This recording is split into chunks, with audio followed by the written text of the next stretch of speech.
di mana kandungan dalam tembakau ini dia mengandung nikotin atau niktin. Nah, gunanya nikotin atau niktin ini apabila kita jadikan pestisida organik, dia dapat mengganggu pernapasan, bahkan dapat mengganggu nafsu makan dari hama-hama tersebut. Bahwa dosis ini mengandung unsur squamosin, asimisin, dan tanin. Dari kandungannya ini dapat menghambat pertumbuhan dan perkembangan hama-hama yang berada di tanaman-tanaman kita. Assalamualaikum warahmatullahi wabarakatuh. Halo sahabat, jumpa lagi bersama saya PP Bertani Bahagia Channel. Bagaimana kabarnya sahabat semua? Semoga saja sahabat semua sehat selalu, sukses selalu, dilancarkan rezekinya oleh Allah, dilancarkan segala urusannya, dan bahagia selalu. Amin. Oke, sekarang saya lanjut saja sahabat. Di sini apabila sahabat hobi bercocok tanam, dan bercocok tanam tersebut bukan bercocok tanam yang sifatnya skala besar ya sahabat ya, namun sahabat berpikir untuk pengendalian hamanya. Karena bercocok tanam skala kecil, mungkin sahabat berpikir kalau tanaman tersebut terserang hama, namun apabila membeli pestisida kimia yang berada di toko pertanian itu cukup mahal. Jadi bisa kita mungkinkan antara kita bercocok tanam dengan modal yang kita keluarkan dengan beli pestisida kimia, mungkin tidak masuk ya sahabat ya dari keuntungannya. Nah, yang samping itu dari efek kimianya juga terhadap hasil panen kita, apabila kita tidak mencermati dengan baik, dapat berdampak terhadap kesehatan tubuh kita untuk kedepannya. Oleh karenanya sini bagi sahabat jangan khawatir dan jangan resah, karena dari lingkungan yang ada di sekitar kita dapat dijadikan pestisida organik atau pestisida hayati. Nah, di sini ya depan saya sahabat, ini sangat mudah didapat ini karena sudah mayoritas banyak perokok ya. Nah, di sini sudah ada puntung rokok ini. Sengaja puntung rokok ini apabila teman-teman saya kumpul di rumah, saya buatkan tempat khusus. Jadi nanti akan saya tampung di situ. Ini kurang lebih sudah 1 minggu, lumayan banyak ini sahabat. Kalau 1 sampai 2 on ini ada ini. Di sini juga saya ambil dari pekarangan rumah. Ini daun sirsak sahabat. Daun sirsak. Begitu juga ini ada sabun pencuci piring. Mereknya Mama Lemon ya sahabat ya, tapi bisa sabun pencuci piring lain, yang penting intinya ada kandungan dari jeruknya. Sebelum saya melakukan cara pembuatannya dan cara pengaplikasiannya, terlebih dahulu mungkin akan saya jelaskan dari masing-masing kandungan dari bahan-bahan ini.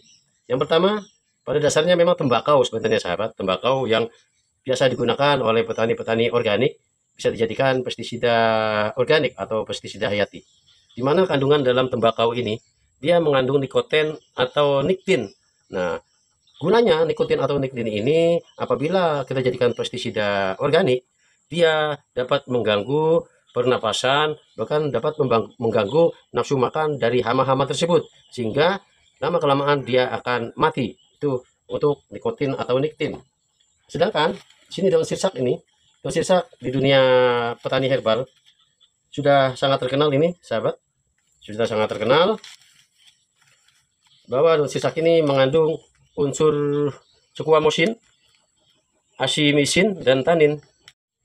Dari kandungannya ini dapat menghambat pertumbuhan dan perkembangan hama-hama yang berada di tanaman-tanaman kita. Sedangkan untuk sabun pencuci piring ini sahabat, selain dia juga dapat mengusir hama bahkan membunuh hama, dari sabun cuci piring ini dia juga nanti akan kita gunakan sebagai perekat dari pengaplikasian bahan-bahan ini kepada tanaman. Oke, selanjutnya ini akan saya masukkan terlebih dahulu puntung rokok ini dengan air panas. Ini air panas baru saja saya rebus di dapur sahabat, ini sudah mendidih. Nah, setelah itu masukkan dulu ini puntung rokok beserta abu-abunya ini, masukkan dulu, lalu kita aduk sampai merata. Kurang lebih kita biarkan sampai 1 hingga 2 jam sampai airnya ini dingin, sambil menunggu proses puntung rokok ini dari racun-racun atau nektar-nektar yang banyak terkandung dalam sisa pembakaran ini sahabat. Nah, nanti dia akan terurai menyatu di air. akan terurai menyatu di air setelah 1 hingga 2 jam. Selanjutnya ini saya singkirkan dulu dan saya akan melakukan pemblenderan terhadap daun sirsak ini. Jadi daun sirsak ini harus di blender ya sahabat, agar unsur-unsur yang terkandung di dalam daun sirsak ini bisa terurai dan menyatu dengan air yang akan kita gunakan untuk dijadikan pestisida organiknya.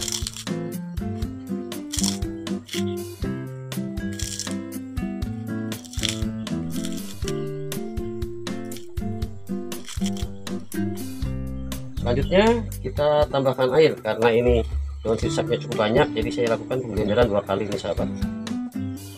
Tambahkan air untuk memudahkan melakukan pemblenderannya.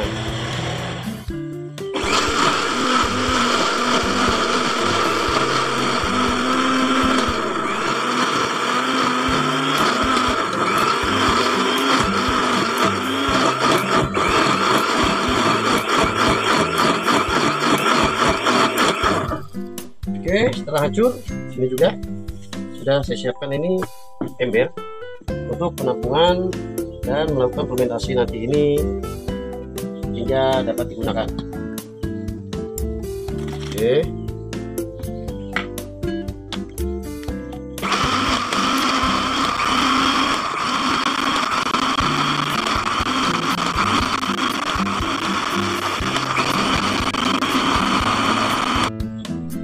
Selanjutnya kita masukkan sabun cuci piring ini sebanyak 5 sendok.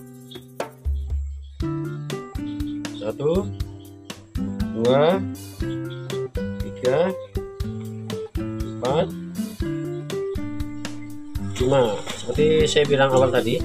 Jadi sabun pencuci piring sebenarnya ini sebagai perekat sahabat ya, agar supaya nanti saat pengaplikasian penyemprotan pestisida ini terhadap tanaman kita, dia bisa bertahan lebih lama di batang ataupun di daun daripada tanaman tersebut, sehingga semakin lamanya unsur pestisida organik dari bahan-bahan ini menempel di daun maupun batang maupun perakaran tanaman, dapat membuat hama tersebut akan mati. Oke, diaduk-aduk hingga merata. Setelah itu kita tunggu kurang lebih 1 jam sampai ini yang rendaman dari puntung rokok ini dingin, akan kita campurkan ke blenderan dari daun sirsak ini. Oke, waktu sudah 1 jam lebih ini. Jadi sambil saya tunggu, sambil saya ngopi. Nah, ini sudah waktu 1 jam lebih dan sudah dingin. Ini saya pegang sudah tidak panas sahabat ya, sudah agak dingin. Selanjutnya kita campurkan bahan-bahan ini, masukkan. Ya, setelah dimasukkan diaduk.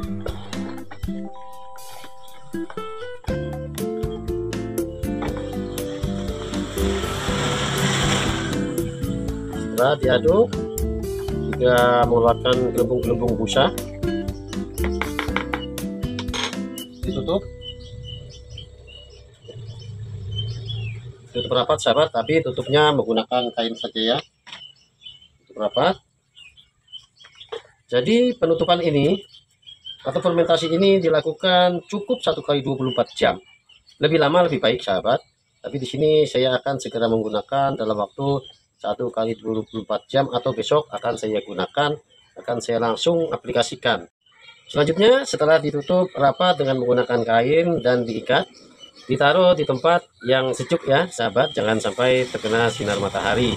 Setelah 1 kali 24 jam kita buka, lalu kita saring.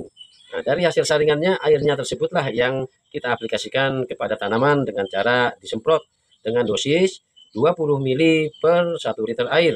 Bisa sahabat kalikan saja, kalau misalnya 10 liter air berarti 200 ml, 20 liter air berarti 400 ml, dan seterusnya begitu.